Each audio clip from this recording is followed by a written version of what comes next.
Now, not enough that we have Al Pacino coming into town doing his hoo-ha. Really? But Monica Mancini now. Now we're talking. Now, you see. Now that's Italian. I was going to say, Gentlewoman, good morning. How are you? Good, how are you? Nice to meet you. How are you? And welcome. Thank you. And look at you on your tour, because it is a bit of a tour, really. It is a bit of a tour. Isn't it? Yeah. Isn't it? We must explain that you are the daughter of Henry. We have to make that point and get that.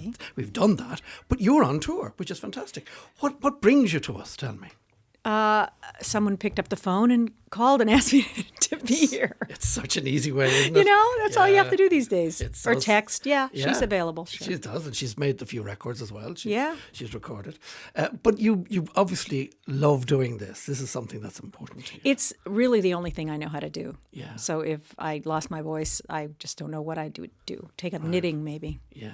I don't know. No, it's not that productive anymore now. No. Because it's all factories. With the machines and all, yeah. We discovered that ourselves here some years ago. But you're steeped in music. Your whole house was steeped in music as a little girl. So it's in one way inevitable that you would go down this road. Yeah, I really had no choice. My mother was a singer. My dad obviously wrote songs and composed. Well, tell me about your mum before we get into Dad. Well, she was, she met my dad actually with the Glenn Miller Orchestra back in the day. He was the arranger and piano player, and she was the singer in the band. So they met on a bus, and they used to ride the bus together on the tours, and then it became very cozy, and voila. Those buses were cozy, apparently. Honey, let me tell you. Yeah. Did she tell you stories of the road?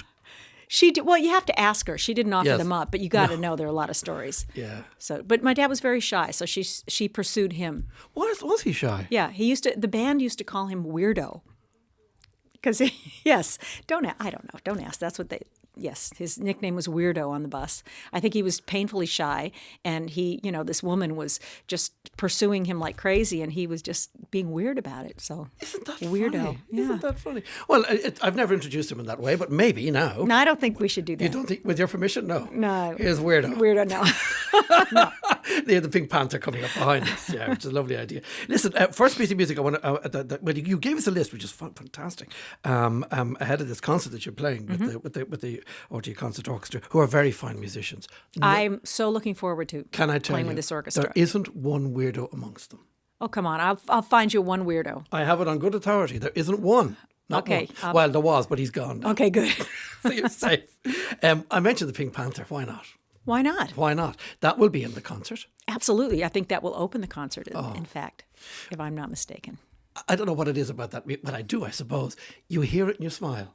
It just has this effect. Yeah, and then it also reflects kind of my dad's personality. He was a really funny guy, very shy, but all of his music really reflected who he was as a person, and that brought out his goofy side. Ah, that's good. Yeah. I'm talking about Henry Mancini, of course, Monica Mancini in front of me. Now, it has to be said, Monica, that when it comes to your dad's music and all of that, that is one thing. But what I loved when I look back about you talking about your formative years, that it was all very fine that your dad was in the shed, it seems to me, composing, but it gave you an opportunity as a teenager to go meet people like the Monkees and stuff. I know, imagine that. So there was very little respect for Dad, who was outside composing what would become You classics. said it. I did not say that. You said that. That's how it kind of reads, Yeah. And meantime, here is this girl who's saying, yeah, but where's Davy Jones? Well, yeah. I mean, he used to be in Studio A, and Studio B was where all the Rolling Stones and the Monkees and you name it were there, and so I'd feign interest in his recording, but then I'd end up in the hallway out in the lobby waiting for Mick Jagger to walk by or something. Where was this, by the way? At RCA Studios in Hollywood on Sunset Boulevard, Sunset and Vine. Good Lord! What age are you? You're only a small person. I beg your pardon. You were a very small person then, weren't you? Yes, no, I not was. now. Then. Oh, okay. Not then. No, you're a very small girl. You clearly were. I was just almost born. Almost born, practically. Reaching for Davy Jones. Yes, I was just very sophisticated at the time, and that's good. My musical taste was just so forward. Well, it was the family a child that brought that out of you. You see, that's fantastic. I just love the idea of you saying to your dad, "Days of Wine and Roses, it's lovely, it's grand in its own way." Yeah. But really, it's no daydream believer. You'd say that's fantastic, and you obviously got to meet all these people, and it was clearly very special. There were people all over the place. So music at home then. I mean, your dad is out there because he had a kind of a studio or a Off of the garage or the Right. garage. yes. There was a yes, there Thank was you. a little room, and it was a studio, and that's where he would be writing. And why would he not be allowed to play his own piano in his own home? Why would he not? Of course, he'd have the solitude, wouldn't he? Yeah, I mean, he took. I don't think he took a lot of pleasure in being in the living room and just sitting down and playing the piano. That wasn't his style. Yeah. And people presumably would come to the house as well. You'd see famous names of people who would come over and practice with him and rehearse with him and stuff, would they? Or would they? Kind of. I mean, when Johnny Mercer came over, that was. Listen, I wish I had known then what I know now. Yes, and of course. I was a kid, and Johnny Mercer meant nothing to me. Now, of course, I'm such a fan; it's ridiculous. So, Yeah. anyway, but people like that, but a lot of like James Cagney and Gregory Peck and all these. Not that they were musical, but they were all sort of neighbors. So there was kind of the neighborhood. And it was just the norm to you because Yeah. it's what you grew up with. Yeah. It's hard to imagine, isn't it? For us. Yeah, for people whose neighbours are lovely but have not made a lot of movies that I know of, Yeah. but these are your neighbours. That's Yeah, quite no. a- When I think about it, at the time, it's just the way it is. But I don't think about it. But I find I'm very fortunate that I had, met these wonderful people. Sure. James Stewart. Oh, but my very favorite, Sean Connery, came over to the house one day. I thought I was going to die. Did you really? Yes, and I have a little photograph that's so faded because it was taken in the '60s. But that was probably the thrill of my life. Wow. James Bond. Unbelievable, Sean Connery. What brought him? Do you know why he was there? Do you know because your dad didn't write any music for anything he had been in, as far as I know. No, I just think they were friends. They just came over for dinner, something. James Bond for tea. James Bond for tea. How lovely. Yeah, it was great. I should play some Bond music now, but I won't. No, don't. No, I won't. Because I have the Mancini grip on me now. You see, I can't play anything else. What about? Listen, now you're singing. I want to play it, and then we talk about Moon River. You singing with Stevie Wonder. Well, that particular one actually there's a group called Take Six. They're Yes. a jazz vocal group. They're extraordinary. And it's actually them singing my dad's arrangement of Moon River, and then Stevie is playing harmonica over it. So my vocal is actually not on this. You're not on this. No. Oh, why am I playing it then? I'm wasting your time and mine. Because it's There's so no money in this. good. There's no money in this for you or me. We should be playing you. Okay, forget about it. Okay, which one do you play on? Which one do you sing on? Well, what you got there? Well, I've got God Only Knows. I do sing on that one See? with Brian Wilson. Hey, Beach Boy, let's play it. All right. Now, you sang with Brian Wilson on God Only Knows, which remains for me one of the great Beach Boy songs. Isn't it glorious? Isn't it? Yeah. It's a real crowd pleaser, as they say. I don't know anybody that doesn't love that song. And how did you get the connection with Brian Jones? Oh, with That would be Brian tough, wouldn't Jones it? is a tough one because he is no longer staying No. around here anymore. Yes, I know. no. I know. Don't mention the pool, please. Don't bring me there. Being in Los Angeles, Yeah. where everybody lives, it was as simple as I don't know Brian Wilson, but somebody did, and you call them up and ask if they're interested in doing this project, and they, say yes or no. It was really very easy to But- get him to agree. With respect, Mancini helps. Couldn't hurt. You know. Come on, we know. Let's face it. That's how. But it's seriously, it has. Yeah, and they are all. Listen, Brian Wilson is a huge Henry Mancini fan. I mean, that's, and Jackson Browne, when he played guitar on a recording that he These Days, which he wrote, and again, it was just picking up the phone. I called his studio and got in touch with him and asked if he wanted to do this, and he said that he was a huge fan and has always wanted to write, compose film music and all of that. So. Yeah, I guess the Mancini connection helps. Of course it does. And that has to have an influence. We play a lot of your dad's music here, Henry Mancini. We play a lot of John Barry, for example, back to Love James John Bond. Barry. But you see, that has a huge influence on people who, if you're right, would write contemporary music, for example. You mentioned These Days from Jackson Browne. I still think that's probably one of the best songs he ever wrote. Isn't it? And he was 16 years old. It makes no sense. I mean, doesn't it? those words to come out of a 16-year-old teenager. Yeah, he's, makes no he's sense. profound. Yeah, He's it really is. amazing. It's quite something because for those who don't know, it's a song about a man looking back. Yeah. And thinking about his life, which is amazing. This idea of being with a concert orchestra, which you're doing, you've done this before. Yes. Where have you done it? You've toured the States with this, haven't you? With You've arrived with an orchestra and you've done this before. yeah, I mean, the bulk of what I do is tour around with pops concert orchestras all over the world. So, and then recording. And I also do a thing where I have a small group. I have a trio or 5 or 6 musicians, and it just takes it into a different place. The same music, but different arrangements, and it's really fun. Yeah. But I love working with orchestras. It's fun.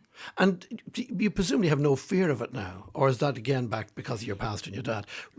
I suspect wouldn't have much fear of it because you walk into a room. I really don't. If I'm prepared, if I know what I'm doing, which, Yeah. that's debatable, but it usually works out okay. So Phyllis and I'll be the judge of that. Yeah. No, but presumably it isn't a fear factor for you anymore because you've done it. Correct.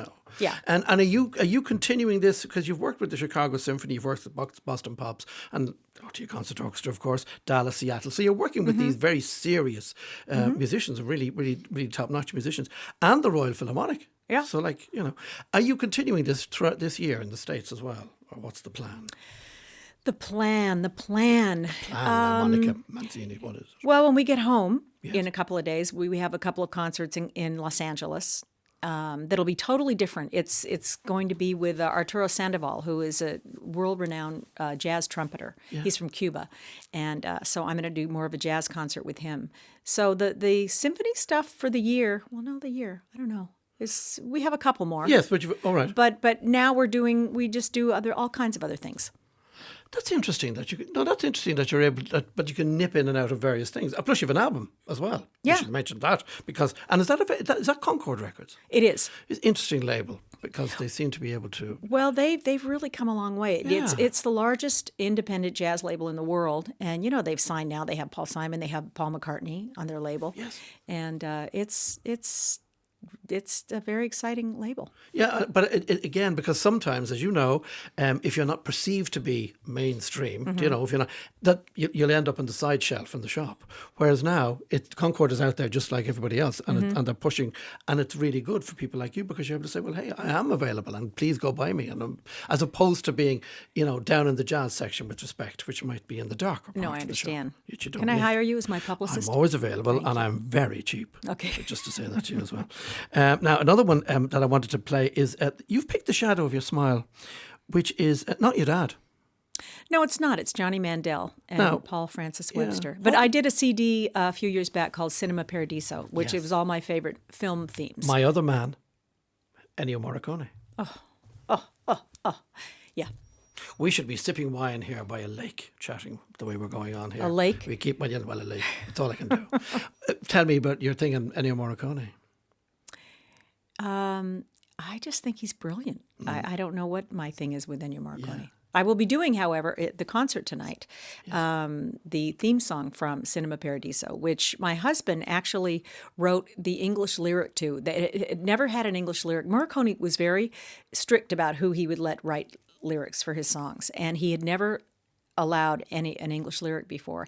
And again, because I think of the Mancini connection, my husband Greg wrote a lyric that he approved. So it is now the official English lyric. So that was very exciting. And did the pair of you get to meet him to chat about this? Or was it no, just, you know what, though? I'm friends with his son, Andrea, though. Oh, really? Yeah. Who actually has written a lot of the things that you think Ennio Morricone has Yes, written. and his name, I can only remember his name appearing in one particular piece. I'm trying to remember what it is now. It's gone out of my head. But where Andrea's name is actually credited with Ennio. Yeah, he's very talented. He's written some gorgeous things. The children of great composers. Come you see, on. That's the linkage again. Linkage. It's so obvious. You're so right. You have your own little kind of fan club going on, all of you looking out for each other. That's a lovely thing. So The Shadow of Your Smile is just one of those songs, just to get back to it's just that just and I think I will be performing that tonight as well. That's very good. It's a gorgeous song. It's beautiful, and I love singing it, so you get to hear it. That's good. We get to hear it now. Shadow of Your Smile, Monica Mancini, Johnny Mandel, and Paul Francis Webster. Chatting here with Monica Mancini. Do you know what I brought with me? No. See that album there? I do. Now, I love this album. Now, this is Volare, which is Luciano Pavarotti and Henry Mancini. He recorded 2 albums with Pavarotti, both in Modena, in Italy, in his hometown. And they were just very simpatico. They're 2 Italians who love to drink wine and eat pasta and make music. So, and was your dad an Italian speaker? He was? No. Restaurant Italian. Yeah. I'll have a cannelloni and a Chianti, That's please. exactly right. It's my kind of Italian. I like that style. No, you know what? His parents, came over from Italy to the States, and they settled in their community. And what Italians did back then, they didn't want their children to grow up speaking Italian. They wanted to become American. So in the home, they didn't speak Italian in front of him. And as a result, and he always regretted that. He always wanted to speak fluent Italian, and because his parents wanted him to be Americanized, he wouldn't allow it. So that was always one thing that he regretted throughout his life. Oh, shame. Yeah. But Pavarotti, I mean, okay, that was the He folk spoke English. Italian very well. Yeah, he did. He was very good. He was Wasn't very he? natural Yeah. in the Madonna sort of style. But they clearly got on. And I mean, the albums are beautiful albums. Because we've played them a lot here. There's a great track on this called La Strada del Bosco, which we just adore. And it's just, again, it's another facet to your dad. It's just another... Yeah. Well, you know what happened when it's kind of maudlin, but the morning that my dad passed away, I guess it got out on CNN or something, and literally an hour afterwards, the phone rings, and it says, "Hello, this is Luciano." He was the first person that called from Italy. Isn't that wild? Yeah, to say, "Oh, I am a..." Well, how he says, but I can't imitate it. broken But anyway, English, it was kind of like, what? Luciano Pavarotti, just after your aunt had been on or something. Luciano Pavarotti rings up. Well, listen, that. Yeah, they really liked each other a lot. Isn't that something? Well, I mean, they are a treasure. These albums are an absolute treasure. And again, as I say, it's just it's another direction your dad took, which is always, I think, kind of pleasing, in a nice sort of way. Anyway, we're going to play that. I just feel a need for a little bit of Pavarotti. I think you should do that. It's very important that we do that. So listen, just before we let you leave the building, Monica, this idea of being in this musical world, are you a twin? Are you a twin? I'm an identical twin. I'm 5 minutes older than my sis. So that was her we saw wandering the corridor earlier. I thought it was she. you. No, see? And she hasn't a note in her head, by the way. Does she sing as well? Does she? She has a lovely voice. However, that's not what she does for a living. She actually runs a foundation called the Mr. Holland's Opus Foundation. Now, you know Michael Kamen, obviously, film composer, who did the film scored the film for Mr. Holland's Opus, which I'm not sure if you're familiar with. Yes. And so he started a foundation that put music instruments into, refurbishes instruments and gives them to kids in schools and allows them to have an instrument of their own to play. Anyway, she heads this foundation, and so she's kind of the do-gooder in the music. We've got our do-gooders, and I'm the do-badder, and But the do-badders doing awful good. I really have fun. In fairness, you are. You're doing awfully good. Listen, it's been a real pleasure, because I can't believe that talking with you, Monica, and talking about your dad, Henry Mancini, but we've covered, from Sean Connery to Ennio Morricone. We got Pavarotti in the door at one level, and the Monkeys in the same breath. A very eclectic girl I am. Could nearly play charade now and leave the building and just have every base covered, quite frankly. Monica, you've been a real pleasure. Marty, I wish thank you you the very very finest. And do come back and see us again. I would love it. Do you play an instrument, by the way? I really play lousy piano. I'm so glad we didn't bring the piano down. Yes. Monica Mancini, a pleasure. Take care. Thanks.